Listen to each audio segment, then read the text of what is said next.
apa yang telah direncanakan, apa yang telah dilaksanakan telah mencapai, maka kita akan tetapkan indikator-indikatornya. Ada indikator antara dan ada indikator final. Indikator antara untuk kemakmuran dan kesejahteraan. Salah satunya kemakmuran adalah tidak adanya kelaparan di Kabupaten Melaka karena kami membuat revolusi pertanian, di mana definisinya adalah upaya yang sungguh-sungguh dengan cara-cara yang luar biasa dalam waktu yang sesingkat-singkatnya rakyat berkelimpahan makanan. Dengan metode operasional adalah apabila rakyat memiliki lahan tidak punya kemampuan untuk mengolah tanahnya, maka kami akan membantu dengan mengolah tanahnya. Manakala mereka tidak punya bibit, kita membantu dengan bibit. Manakala tanaman tersebut membutuhkan pupuk, kita memberikan pupuk. Dan apabila ada persoalan di tanamannya, kita berikan pendampingan. Karena revolusi pertanian Melaka ada 13 orang pakar, tim pakar dari Universitas Nusa Cendana, dari beberapa orang guru besar dan beberapa orang doktor yang mendampingi. Disebut dinamis, seperti tadi sudah kami katakan. Yang kedua adalah fondasi yang kokoh. Seperti kita ketahui bahwa di Melaka ini setiap musim hujan selalu ada banjir. Jadi kami mengatasi persoalan yang sedang dihadapi oleh mereka, sehingga setiap saat pada musim hujan rakyat tidak menderita karena kebanjiran. Yang ketiga adalah kami menata infrastruktur jalan dan jembatan, karena itu merupakan urat nadi untuk mobilisasi manusia dan barang, sehingga semua daerah-daerah potensial dapat diakses dan menjadi urat tadi pertumbuhan perekonomian baru, karena akses ke tempat-tempat produksi itu dapat dilaksanakan dengan baik. Di samping itu, kami juga mempersiapkan sumber daya manusia aparatur. Dengan sekarang ini secara kuantitas kami telah menyekolahkan hampir 60 orang magister, dan diharapkan mereka menjadi tulang punggung untuk melakukan perencanaan pelaksanaan terhadap program-program yang telah dijabarkan, dan juga beberapa pejabat untuk sekolah S3. Sedangkan untuk rakyat kita melakukan pelatihan-pelatihan sesuai dengan potensi yang ada di sana, sehingga mereka bisa menggunakan potensi tersebut untuk peningkatan bagi ekonomi mereka. Terima kasih Ibu Moderator. Terima kasih, bertepatan waktunya habis. Kita beralih ke pasangan calon nomor urut 1. Misi kedua dari pasangan calon nomor urut 1, memperkokoh adat istiadat, kerukunan hidup beragama, seni budaya, dan olahraga. Perspektif yang berkembang dewasa ini perlu dilakukan globalisasi nilai-nilai lokal dan lokalisasi nilai-nilai global dalam konteks menjelmakan eukumene, nilai-nilai yang berperspektif humanistik.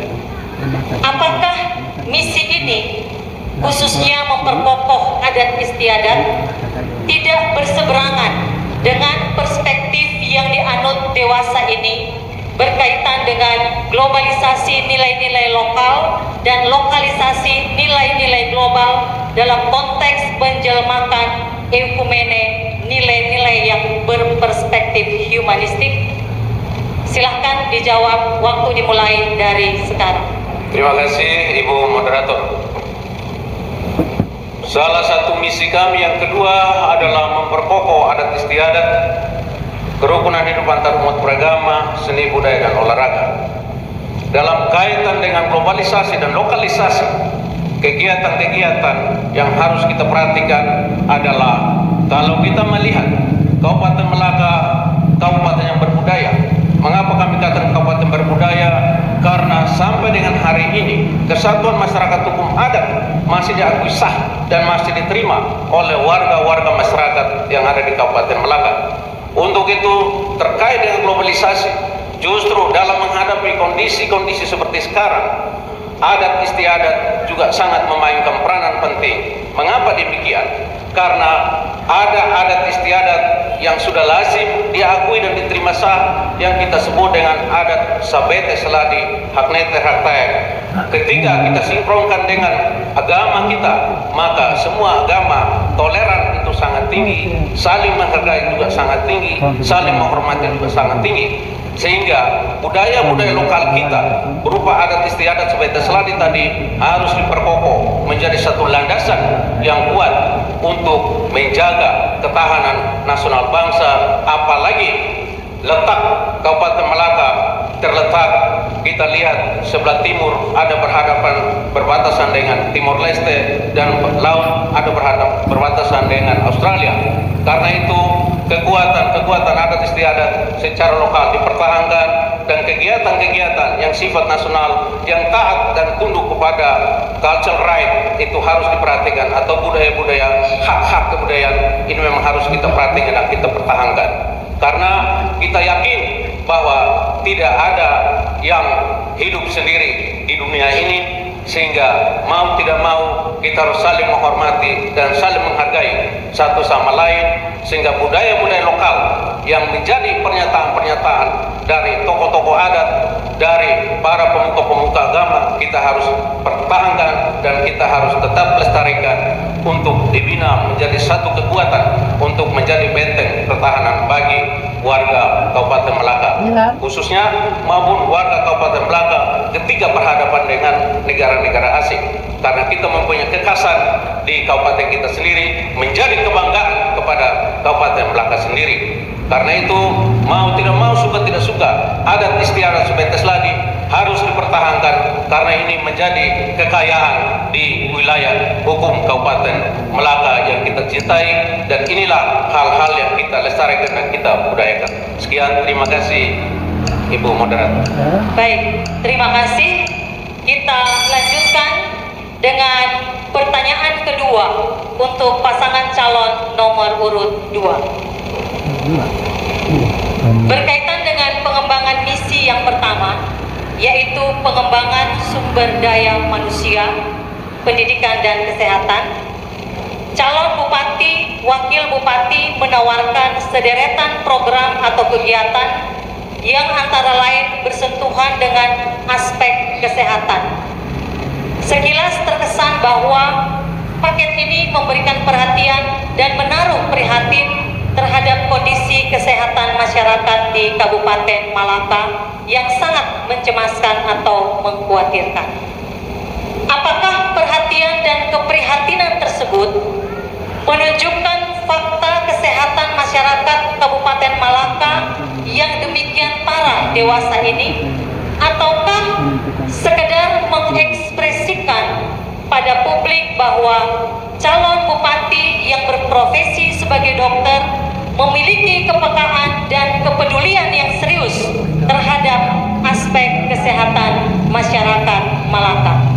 Silahkan dijawab, waktu dimulai dari sekarang. Terima kasih Ibu Moderator.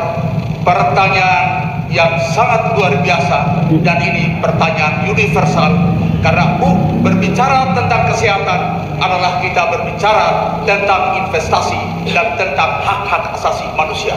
Saya memberikan apresiasi kepada tim penyusun soal ini, karena ini kita berdebat topiknya di Kabupaten Malaka, tapi menyentuh seluruh masyarakat di dunia ini. Karena urusan kesehatan bukan urusan lokal, tapi merupakan urusan global, seperti yang sekarang kita alami. Pandemi COVID-19 terjadinya di China, tetapi dampaknya menyebar ke seluruh dunia. Saya sangat senang dan bangga sebagai seorang tenaga kesehatan senior di Provinsi Nusa Tenggara Timur. Saya bangga dan saya salut terhadap pertanyaan itu. Oleh karena itu, izinkan saya untuk menjelaskan secara cepat dan singkat serta mendalam tentang upaya-upaya yang perlu dilakukan di Kabupaten Malaka agar supaya masyarakat Kabupaten Malaka tetap menjadi sehat dan berproduktif. Seperti kita ketahui, definisi sehat itu tidak hanya sekedar sehat badan dan jiwa, tapi dia juga harus berproduktif dan berguna untuk orang lain. Karena itulah maka di kepemimpinan kami menaruh kesehatan ini menjadi prioritas utama, karena tidak mungkin kita maju kalau orangnya sakit, dan kalau kita sudah sakit maka kapital kita akan tersedot untuk membiayai kesehatan ini, seperti yang sekarang kita alami pandemi COVID-19. Teori-teori yang diajarkan di bidang kesehatan sekarang terbukti. Oleh karena itu kami akan menata kesehatannya dari 6 aspek. Yang pertama, sumber daya manusianya dalam aspek jumlah, kualitas, kompetensi, dan persebarannya harus memadai di seluruh Kabupaten Malaka. Yang kedua, bangunannya peralatannya, bahan habis pakai, dan penataan sistem serta pembiayaan dan penganggarannya harus memadai supaya menunjang infrastruktur kesehatan dapat melaksanakan tugasnya dengan sebaik-baiknya.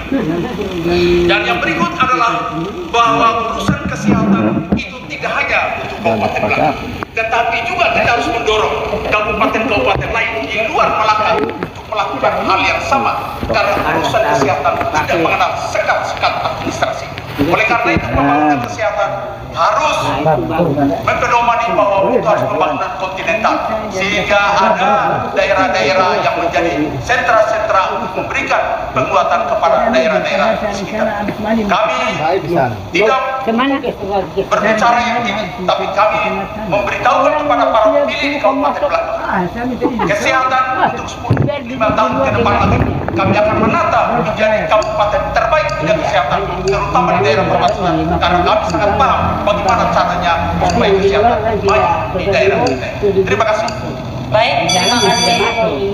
Kita lanjutkan kepada pasangan calon nomor urut 1, pertanyaan yang kedua.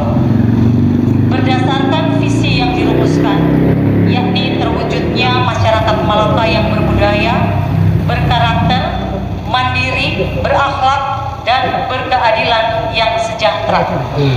Bagaimana mensinergikan agama dan budaya dalam membangun masyarakat Malaka yang berkemajuan?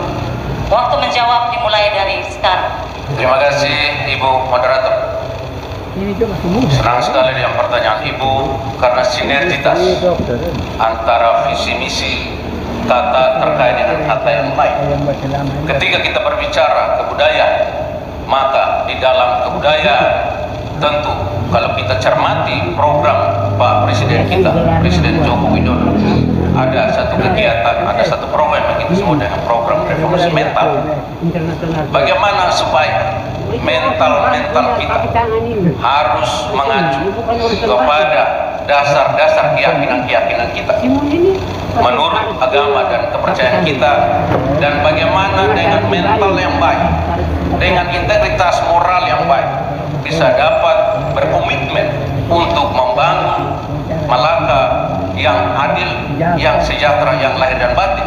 Ini pula mengacu kepada perintah konstitusi di dalam pembukaan nomor 45 alinea keempat mengatur bahwa bangsa dan negara ini mempunyai tugas untuk memajukan, mencerdaskan kehidupan bangsa, dan tentu harus yang sejahtera, lahir dan batin.